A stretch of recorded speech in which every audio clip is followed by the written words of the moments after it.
And let's talk some more about Matthew Stafford. I swear, I've heard more and seen more quotes from Matthew Stafford in the last week and a half than I had his entire career combined before then. But on his way out of Detroit, this slow walk to March 17, when he officially will be a member of the LA Rams, he had given an interview to Mitch Albom that was written up in the Detroit Free Press. Here is Stafford from the Mitch Albom show on the guy he's flip-flopping spots with, Jared Goff. Here's Stafford. Has Jared Goff called you yet? Or have you talked to him and maybe want to know where to go get conies or whatever when you get here? Has he asked you anything? Or what a coney is. What a coney is. Yeah, I shot him a text. We texted a little bit. Just told him that I know going out there I got big shoes to fill. It's not lost on me that he was in the Super Bowl just a few years ago. So he's a really good player in his own right. And just wanted to let him know that I appreciated him as a player, and obviously to reach out to me if there was anything he needed when it comes to Detroit, just as far as advice or places to stay, anything. I know that he feels that he can reach out to me, and I know I can reach out to him with anything in LA too. So it's been good. It definitely wasn't Mitch Albom's voice asking the question. I don't know who else is on that show. I hadn't heard Mitch Albom speak in a long time, but I went through that 3 seconds of, wait a minute, that's not Mitch Albom. But regardless, it was the Mitch Albom show, but that was not Mitch Albom asking the question. Jared Goff for Matthew Stafford. And Stafford's always been a humble guy, a quiet guy. He's not going to be boisterous. He's not going to acknowledge the obvious. And the obvious is he's a better quarterback than Jared Goff. Jared Goff is more accomplished because he's had a better team around him. He's had a better coaching staff around him, at least over the past few years. That's why Jared Goff was in the Super Bowl. There wasn't some big-time throw that Jared Goff made to get the Rams to the Super Bowl, and there were 2 big-time throws that he missed that could have helped the Rams win the games, in my view, were the Thursday nighter from September of 2018 against the Vikings, and then the Chiefs, where he outdueled Patrick Mahomes in Mahomes' first year as a starter. But there isn't, in my mind, this sizzle reel that immediately is conjured of all these great Jared Goff throws and great Jared Goff moments. He just was a guy who held it all together and made the throws he had to make, and it wasn't always pretty, and it was effective more often than not. So it really is fascinating to think of what Stafford could be in that offense. Not the same talent around him that there was for Goff in 2018, but enough, and I think enough of a kick in the butt for Sean McVay that the offense could be interesting, to say the least, with Stafford there. Yeah, if you go back to that NFC Championship game that year, Mike, you talked about no big-time throws he make. If the officials make the pass interference call against Nickel Roby-Coleman, Rams, frankly, probably don't even get to the Super Bowl that year. So it wasn't a lot of Jared Goff. But I tell you what, I'll say this. I don't know that there is a player in the NFL who has more pressure on him going into 2021 than Matthew Stafford, because we are all sitting here saying, well, he's only been to 1 Pro Bowl. He's never won a postseason game, went 0-3 in the playoffs, but it was all because of the talent in Detroit. It was all because of the coaching in Detroit. He's now going to get coaching. He's now going to have better teammates. He's now going to have a better defense. Okay, but now you got to go out and prove it, Mike. It all sounds good on paper, and it looks good, and we think the Rams have upgraded here, but it's all on Matthew Stafford to go out and prove the Rams right, that he is better than Jared Goff, that he can get them over the hump.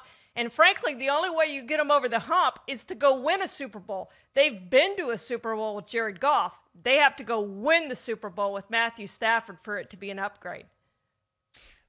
The stat about 1 Pro Bowl, and look, I hate the Pro Bowl. I was so happy they didn't play it this year, not happy about the reasons why they didn't play it, but I don't watch it. It makes no sense anymore. It's unnecessary risk for the players, so I'm not going to wag the finger at the fact that it's 2-hand touch in full pads. That's what it should be. They shouldn't play it. But they're going to announce a team, an all-star team, a Pro Bowl team, no matter what, even if they don't play the game. The idea that Matthew Stafford only made it to 1 in 3 guys every year from the conference who make it, and in the years where they actually play the game, Yeah, it's more than 3 because usually one of those 3 guys is going to the Super Bowl, so that's 4.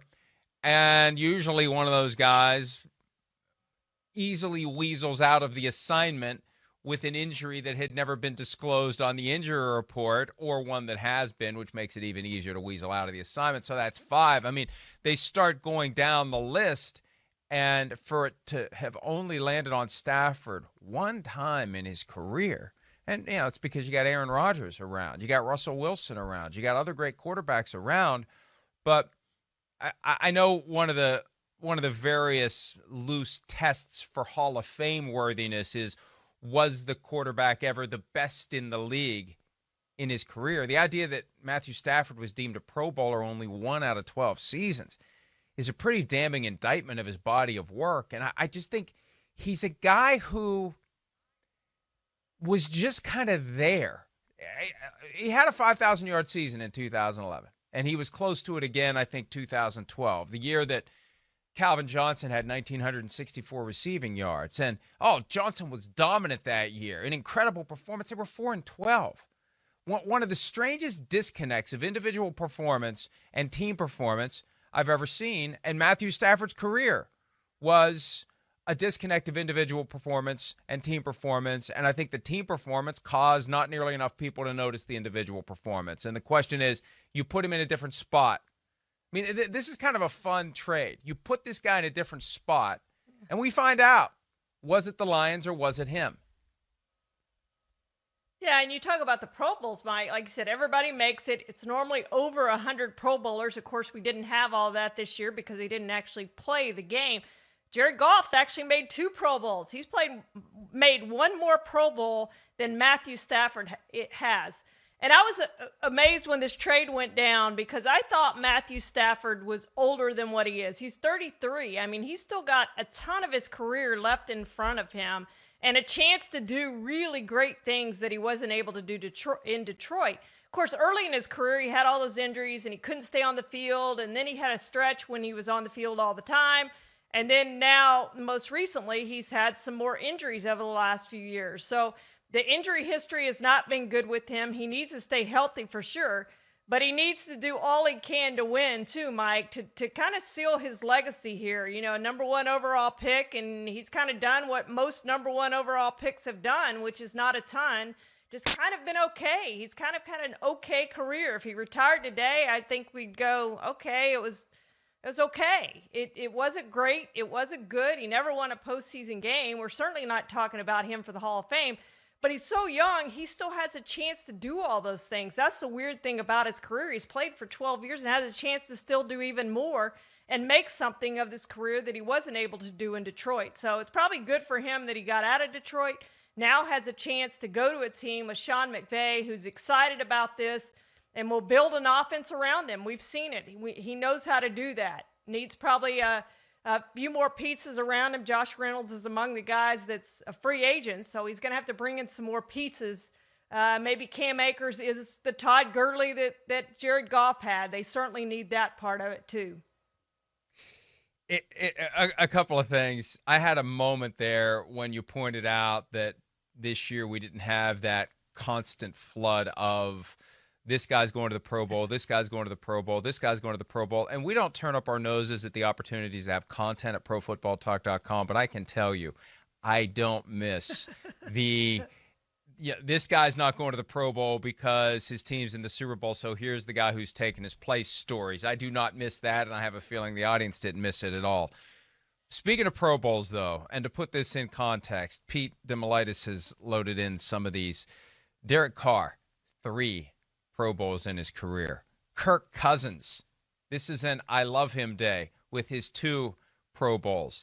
And others who have 1, just like Matthew Stafford, include Teddy Bridgewater, Tyrod Taylor, Mitchell Trubisky, Jameis Winston. Oh, and by the way, Andy Dalton has 3.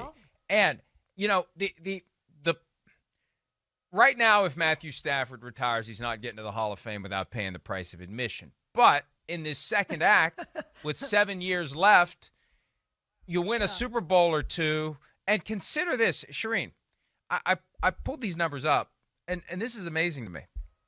Matthew Stafford has more career passing yards, 12 years in.